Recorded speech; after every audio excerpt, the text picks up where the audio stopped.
Okay, so this kind of small lecture is going to look at drugs that affect bone mineral homeostasis. And I just lost my spot. There we go. Sorry. So here's the learning objectives. There's only two. There's not that really many drugs. So here we're kind of looking at osteopenia, osteoporosis, and kind of the marker for that is really kind of the bone mineral density. What's the difference here? Osteopenia, bone density has begun to dwindle, but it's structurally not really dangerous. Osteoporosis, however, bone density levels become quite low, and fractures are likely. So the structural kind of integrity of the bone is compromised. So there's kind of a nice physical representation. There's normal bone, bones that are osteopenic, and of course bones that are osteoporotic. All right, and so kind of the marker or the scale for that is this bone mineral density. So normal bone mineral density, shown here in green, is basically less than -1. Osteopenia, essentially -1 to -2.5. And then, of course, osteoporosis is basically anything or less than 2.5, I should say. And so this is kind of a nice physical representation too of what these patients look like. And you can see their, the shape of their spine changes dramatically as this disease progresses. And of course, their visceral organs tend to shift forward, and they get kind of this little abdominal pouch right here. But more importantly, you see kind of this really dramatic curve of the spine. The patient's postures dramatically changed, and they're kind of hunched over. And so here's the WHO diagnostic criteria for bone mineral density. And so you can kind of read all that, which essentially is shown here.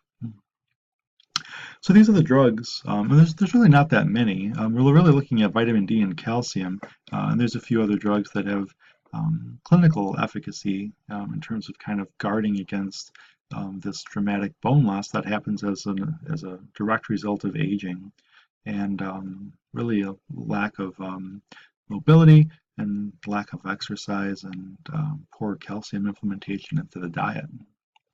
So we'll start off with vitamin D. So vitamin D metabolites and the analogs, there's tons of drugs that are out there. They all end in calciferol. What do they do? Well, mechanistically, they're going to regulate gene transcription, specifically at or involving the vitamin D receptor. And so this has tons of physiologic effects. It's going to stimulate intestinal calcium absorption. It's going to affect positively bone reabsorption, as well as renal calcium phosphate reabsorption.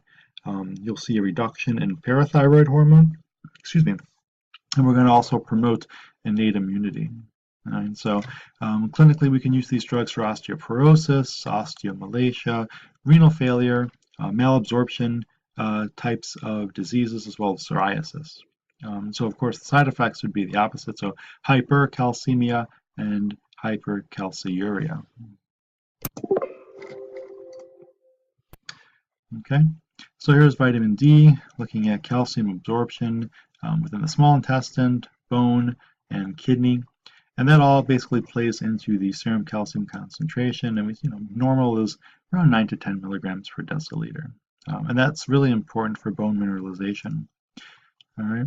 And so all of these drugs, the structures of which are shown here, really kind of play into, feeding this system so that you don't see dramatic calcium loss, and it kind of basically preserves the amount of calcium that's going to be incorporated into our patient's bones. So bisphosphonates, mechanistically, what do? They're gonna suppress the activity of the osteoclast by inhibiting this enzyme farnesyl pyrophosphate, and then they're going to favor their apoptosis. Okay. Physiologically, we're going to see an inhibition of bone reabsorption, as well as some secondary bone formation. Clinically used for osteoporosis, also bone metastasis. So looking at tumors where you've got metastatic lesions within the bone, hypercalcemia, and then I can tell you from the cancer biology perspective, we're also looking at bisphosphonates as adjuvant therapy for some of the epithelial-derived tumors within the mesentery. Other side effects and uses and toxicities that are associated with bisphosphonates include renal failure, adynamic bone, fractures, ironically, osteonecrosis of the jaw, which is really rare, but Steph likes to ask about it because you wouldn't really necessarily think about that as kind of one of the major side effects.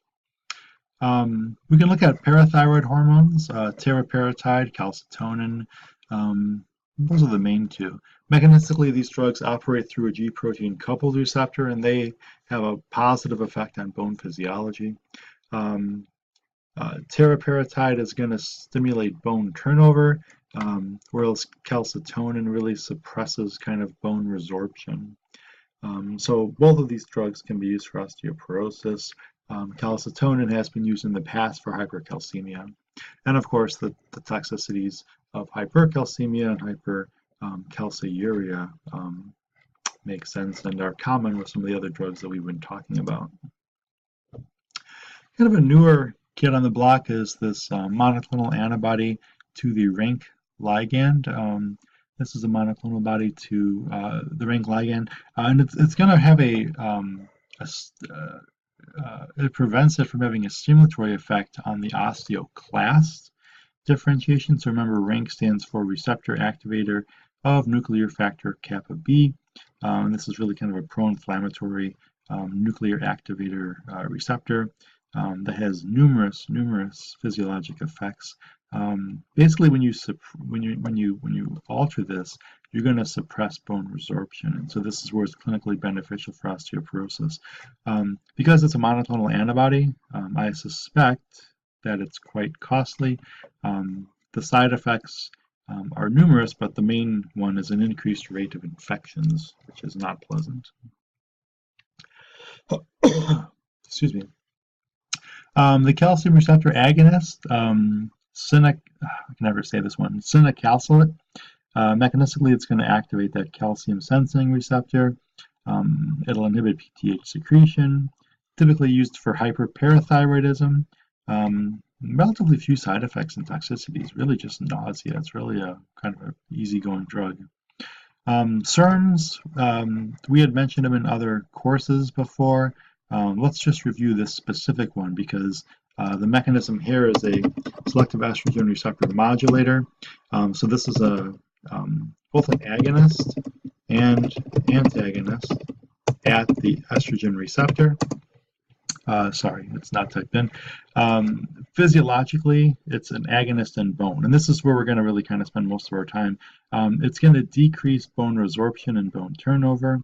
It'll also increase bone mineral density and reduce the number of fractures over time. And so what does it specifically do? It's basically it decreases the estrogen levels after the ovaries have been removed or menopause, and that kind of leads to an increase in bone absorption and accelerated bone loss. So this drug combats it. Side effects and toxicities, relatively mild, nausea and vomiting, of course, and also, excuse me, and also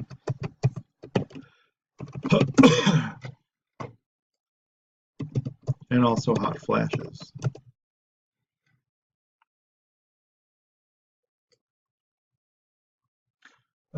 Minerals, several pathways, and basically what we're doing is we're just kind of resupplying some of the key minerals. Strontium and calcium are good examples. Strontium will suppress the reabsorption of bone. It'll increase bone formation. Calcium, of course, with phosphate and of course probably with some vitamin D as well, are required for bone mineralization. And so we can use these mineral supplements for osteoporosis, osteomalacia, deficiencies in calcium or phosphate. And of course you can have ectopic calcification, or changes in renal calcium components. But all in all, these drugs or these supplements are relatively mild and pretty well managed. The treatment guidelines, these are from 2014. They're a bit older, but essentially they're still kind of practice. And so what we're trying to do is reduce the risk of fractures. That's really the whole point of all of this. Um, we're talking about increasing the amounts of calcium intake, and there's various ways to do that, both with over-the-counter and prescription type calcium supplements. Of course, we know that you must take vitamin D, and now lots of calcium-rich foods such as milk, even orange juice, are now fortified with vitamin D to help kind of increase the absorption. Exercise and some weight bearing or strengthening type of things are always important, assuming that the patient is mobile and strong enough to do these types of behaviors. Um, and also, monitoring, I would say, like comorbid types of things, avoidance of tobacco and avoidance of excess alcohol intake are all part of kind of the treatment or lifestyle modifications that are associated with uh, preventing and treating osteoporosis. And of course, in terms of when do we initiate drugs, patients that have had some type of hip or spine fractures, patients that have bone mineral density scores of less than 2.5, um, based on some of these tests that we've done. Postmenopausal women and older men, 50 and older, with specific bone mineral density scores listed here, have a increased risk of falling. So where do we start with the drugs? Basically, bisphosphonates are really the more commonly encountered one. They're well tolerated. Calcitonin, SERMs for women. Um, all of these are essentially equally efficacious. Um, I like this particular concept here. No pharmacologic therapy should be considered indefinite in duration. And so, you're constantly kind of reevaluating the patient. You're addressing side effects and toxicities and drug-drug interactions because more likely they'll be on other drugs.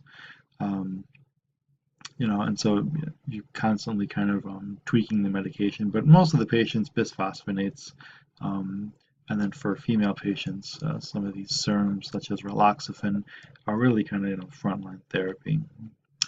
So that's really it for bone mineral density medications and calcium supplementation.